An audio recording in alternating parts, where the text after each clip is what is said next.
paraît que le président Donald Trump aime à demander à tous ceux qu'il rencontre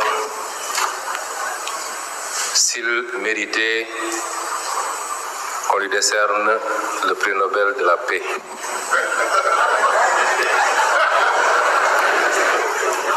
Je pense qu'il n'y a pas à répondre à cette question.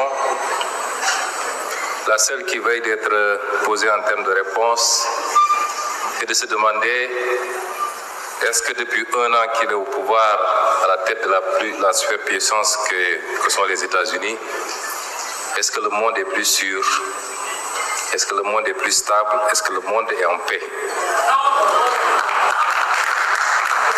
Et si la réponse est négative, quelle est sa responsabilité exclusive par rapport à cette déstabilisation du monde qui apparemment est devenu dangereux pour tout le monde, y compris pour lui-même?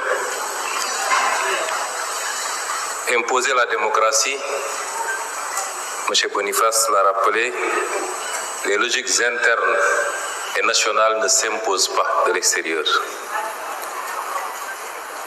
Enlever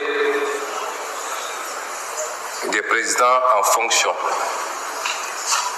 les enlever pour les exfiltrer et les soumettre à votre justice ne relève pas de la démocratie si cela devait s'entendre en termes de droit international. Quelle guerre a été gagnée? Aucune. Aucune guerre n'a été gagnée. Les États-Unis et l'Occident avec se sont livrés à beaucoup de guerres ces dernières décennies. Ils n'ont pas gagné la guerre du Vietnam.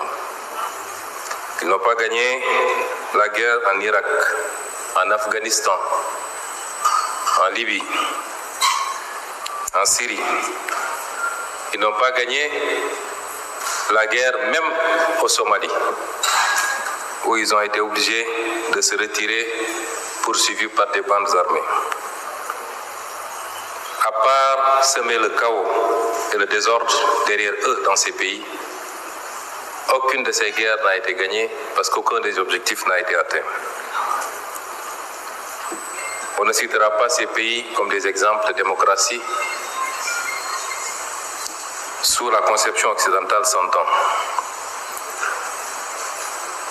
Quel objectif était assigné pour la guerre en Iran?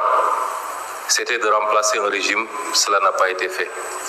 Le même régime est dans sa version la plus radicale, la plus dure, va continuer et les États-Unis sont obligés de discuter et de négocier avec ce régime. Réduire les capacités balistiques de l'Iran, ça n'a pas été atteint. Imposer à l'Iran de renoncer à tout programme nucléaire, civil comme militaire, n'est pas un objectif atteint.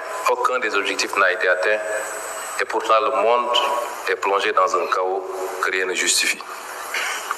M. Trump n'est pas un homme de paix, c'est un homme de déstabilisation du monde.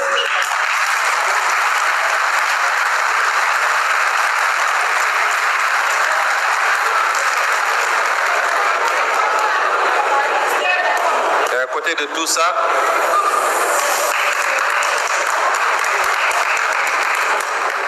faut-il ajouter de regretter le comportement de l'autre frange occidentale, donneur de leçons devant l'Éternel. Dès le début des hostilités, tous les régimes occidentaux ont fait des déclarations pour déplorer la violation du droit international et de l'ordre international. Mais ça se limite à ça. Et pour atténuer et justifier d'ailleurs, se justifier auprès de leur patron, il faut qu'ils ajoutent néanmoins qu'ils se réjouissent que le guide Khamenei ait été exécuté, puisque c'est un dangereux terroriste qui brime son peuple, qu'ils se réjouissent que Nicolas Maduro ait été exfiltré, parce que c'était un dictateur jouant à un équilibrisme que rien ne justifie. Ce n'est pas à eux d'estimer et de décider pour les autres peuples. Qu'il leur suffise de le faire pour eux-mêmes ce qui semble être de plus en plus complexe. Déplorer la violation du droit international, mais de l'autre côté mettre à disposition ces bases militaires ne relève pas d'une cohérence politique.